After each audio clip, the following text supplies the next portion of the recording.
नमस्कार प्यारे साथियों, आपका स्वागत है हमारे यूट्यूब चैनल में। और जैसा कि आप स्क्रीन पे देख सकते हो, सीटेट पास कर लिया है हमने। अब हम क्या करें, अब हम कहाँ कहाँ टीचर बन सकते हैं, इसके बारे में आपका पहला ही क्वेश्चन ये उठ रहा होगा सीटेट पास करने के बाद।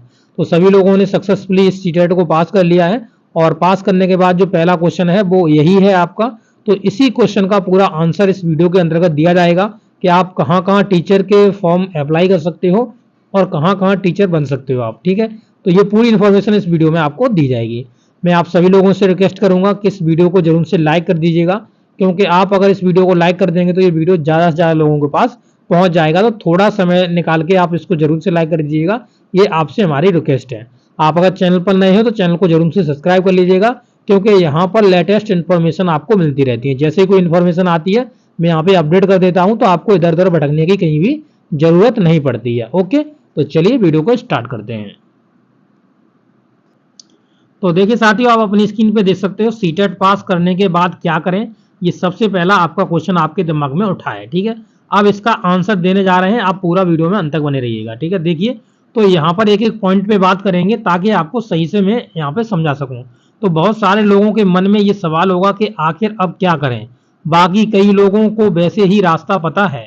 तो बहुत से लोग ऐसा हैं जिनको पता है कि कहाँ कहाँ हम टीचर बन सकते हैं।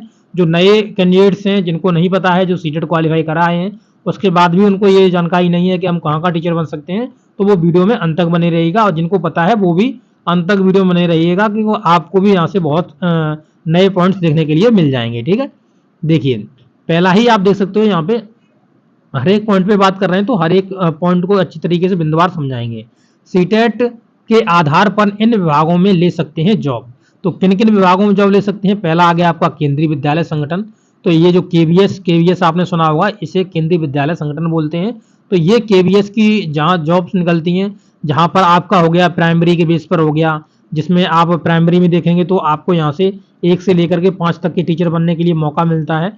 तो आप यहाँ पे अप्लाई कर सकते हो। जो डीएलएड वाले कैंडिडेट्स होते हैं, जो आपके डिप्लोमाधारी कैंडिडेट्स होते हैं, वो यहाँ पर केंद्रीय विद्यालय में यहाँ पे अप्लाई कर सकते हैं। और बीएड वाले जो कैंडिडेट्स होते हैं वो यहाँ पे टीजीटी पीजीटी की जॉब देख सकते हैं। ठीक है, तो टीजीटी पीजीटी के लिए यहाँ पे जो बीएड वाले कैंडिडेट्स होते हैं उनको मौका मिलता है। और जो केंद्रीय विद्यालय में और जो प्राइमरी के टीचर बनते हैं उन्हें डिप्लोमाधारी कैंडिडेट्स को यहाँ पर मौका मिलता है। चाहे वो आपका किसी भी नाम से आपके राज्य में जाना जाता हो, आपने 2 साल का डिप्लोमा कोर्स किया हो, तो आप केंद्रीय विद्यालय के प्राइमरी टीचर के तौर पर काम कर सकते हो। ठीक है, अब आती है यहाँ नवोदय विद्यालय की। तो नवोदय विद्यालय में आप टीचर बन सकते हो, आप डीएसएसबी में भी आप टीचर बन सकते हो। तो यहाँ पर सभी लोगों को मौका मिलता है, प्राइमरी बेस पर भी मौका मिलता है और यहाँ पे टीजीटी पीजीटी लेवल पर भी मौका मिलता है। यहाँ पर इसी प्रकार से आगे बढ़ेंगे तो ईएमआरएस में आप एकलव्य मॉडल रेसिडेंट स्कूल होते हैं, उनमें आपको मौका मिलता है। इसी तरीके से आप अगर आगे देखेंगे तो एईएस आपका हो गया एटॉमिक एनर्जी एजुकेशन सोसाइटी। तो इसका फुल फॉर्म आप देख सकते हो यहाँ पे। तो एईएस, इसमें आपको मौका मिलता है टीचर के तौर पर काम करने का। ठीक है, इसी प्रकार से आप अगर आगे बढ़ेंगे तो आपको सभी चीज के बारे में यहाँ पॉइंट टू पॉइंट इन्फॉर्मेशन दी जा रही है, तो देखते रहिएगा। देखिए उत्तर प्रदेश में सुपरटेट और जूनियर एडेड, बिहार में भी इसके अलावा भी कई सारे डिपार्टमेंट हैं जहां पर आप सीटेट मांगा जाता है।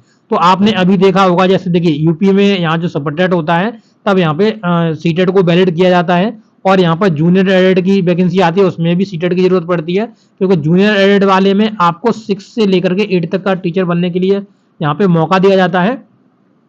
तो यहाँ पर सीटेट जो होता है वो सेकंड लेवल का लिया जाता है, यानी जो सेकंड पेपर में जो आपने सीटेट क्वालिफाई करा है तो आप जूनियर एडेड की भर्ती देख सकते हो। सुपर टेट में आपका प्राइमरी बेस पे चलता है, तो प्राइमरी में आपका 1 से लेकर अगर 5 तक की टीचर बन रहे हो तो आपको प्राथमिक लेवल का जो सीटेट है वो क्वालिफाई होना चाहिए। यहाँ पर बिहार में अगर देखा जाए तो बिहार में भी सीटेट को लागू कर दिया गया है। यहाँ जो बीटेट था उस बीटेट को डिसकंटिन्यू कर दिया गया है बहुत लंबे समय से। और यहाँ पर सरकार ने ये जो तर्क दिया था, ये कहा था कि हम यहाँ पे जब सीटेट की जब परीक्षा 2 बार 1 साल में कराई जा रही है तो हम यहाँ बीटेट में काहे पैसे यहाँ पे बर्बाद करें। तो इसलिए सरकार ने यहाँ पे मना कर दिया था कि हम बीटेट को नहीं कराएंगे। इसके अलावा भी कई सारे डिपार्टमेंट हैं जहां पर सीटेट को मांगा जाता है। ठीक है, तो बहुत सारे आपको ऐसे डिपार्टमेंट्स मिलेंगे जहां पे सीटेट को वैलिड है और सीटेट को वैलिड किया जाता है, और वहां पर सीटेट के माध्यम से आप टीचर की जॉब देख सकते हो। ठीक है, अब देखिए आगे बात करते हैं, हर एक बिंदुवार हम बात करते जा रहे हैं ताकि आपको अच्छे से यहाँ पे इंफॉर्मेशन को डिलीवर किया जा सके। अब आपको तैयारी शुरू करनी है। अगर आप इन विभागों में एग्जाम देना चाहते हैं तो सबसे पहले बात करते हैं केबीएस की। तो केबीएस की बात कर रहे हैं, तो केबीएस केंद्रीय विद्यालय संगठन और एनवीएस होता है जो नवोदय विद्यालय संगठन। तो आपको मालूम है नवोदय में आपके 6 से लेकर के 12 तक के जो बच्चे होते हैं उनको यहाँ पे पढ़ाया जाता है और वहां पर उन टीचरों को हायर किया जाता है नवोदय विद्यालय में। ठीक है, तो ये आपका हो गया केंद्रीय विद्यालय। और केंद्रीय विद्यालय में मैंने आपको बता दिया प्राइमरी बेस पर, टीजीटी पीजीटी बेस पर आपको वैकेंसी देखने के लिए मिलती है। ठीक है, अब देखिए केंद्रीय विद्यालय में बात करेंगे, इसका विस्तार में बात करते हैं केंद्रीय विद्यालय की। तो आप यहाँ पे देख लीजिए। ठीक है, तो देखिए केंद्रीय विद्यालय कक्षा 1 से शुरू होते हैं। वर्तमान में देश में लगभग कितने केंद्रीय विद्यालय हैं, तो आप देख सकते हो 1252 केंद्रीय विद्यालय हैं।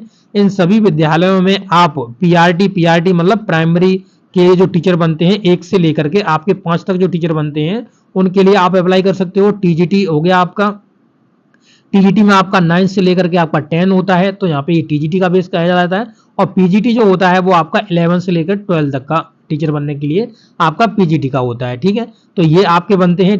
पीजीटी की पोस्ट के लिए सीटेट अनिवार्य नहीं है, तो पीजीटी के लिए अभी सीटेट को अनिवार्य नहीं किया जाता है। अगर आप आएंगे उत्तर प्रदेश में तो यहाँ भी नहीं किया जाता है, और अंत जगह भी यहाँ पे ये केंद्रीय विद्यालय में भी यहाँ पे पीजीटी के लिए सीटेट को नहीं मांगा जाता है। तो यहाँ पे जो आपकी पीजीटी के लिए आपका पीजी मांगी जाती है, यानी जो आपकी एमए हो गई, एमएससी हो गई, और जो भी पीजी लेवल पे आपके कोर्स वैलिड माने जाते हैं, उन सभी कोर्स अगर आपने करे हुए हैं तो उनकी जब वैकेंसी निकलती है पोस्ट वाइज तो आप वहां पे जाकर के इनको अप्लाई कर सकते हो। ठीक है, बाकी आपका जो पीआरटी हो गया, आपका टीजीटी हो गया, तो इनके लिए सीटेट आपका अनिवार्य किया जाता है। तो ये आपका जब केंद्रीय विद्यालय में आप जॉब देखने जाओगे तो यहाँ पर आपको ये चीज यहाँ पे पीआरटी के लिए आपका 1 से लेकर के 5 तक वाला यानी प्राइमरी बेस का आपने सीटेट क्वालिफाई करा हो, और यहाँ पे जो टीजीटी होता है टीजीटी के लिए आपने जो जूनियर लेवल का आपका सीटेट है उसको आपने क्वालिफाई करा हो, तभी आप यहाँ पे अप्लाई कर पाओगे। ठीक है, तो ये आपका होगा केंद्रीय विद्यालय का। अब देखते हैं नवोदय विद्यालय के बारे में बात इंफॉर्मेशन करते हैं,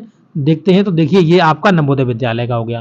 तो नवोदय विद्यालय में आप देखेंगे 6 से लेकर के ये शुरू होते हैं और पीआरटी इसमें नहीं होता है। ठीक है, तो 1 से लेकर के 5 तक वाले कैंडिडेट्स के लिए यहाँ पे कोई वैकेंसी नहीं आती, क्योंकि यहाँ पे 1 से लेकर 5 तक के क्लासेस ही नहीं होते हैं। ठीक है, नवोदय विद्यालय में आप सिर्फ टीजीटी और पीजीटी के टीचर बन सकते हैं। तो यहाँ टीजीटी और पीजीटी होता है वो केवल बीएड वाले कैंडिडेट्स ही यहाँ पे एलिजिबल होते हैं, और जो डिप्लोमाधारी कैंडिडेट्स होते हैं वो पीआरटी के लिए एलिजिबल होते हैं, और जूनियर लेवल के लिए एलिजिबल होते हैं वो कैंडिडेट्स जिन्होंने बीएससी के बेस पर टीजीटी मतलब बीएससी के बेस पर डिप्लोमा कोर्स किया होता है, या डिप्लोमा कोर्स करने के बाद भी अगर आपने बीएससी कर लिया फिर भी आप यहाँ पे वैलिड माने जाते हो। ठीक है, तो आप देख सकते हो ये पूरी इन्फॉर्मेशन आप तक मैंने डिलीवर करी, इसके बारे में पूरा आपको बताया हुआ है।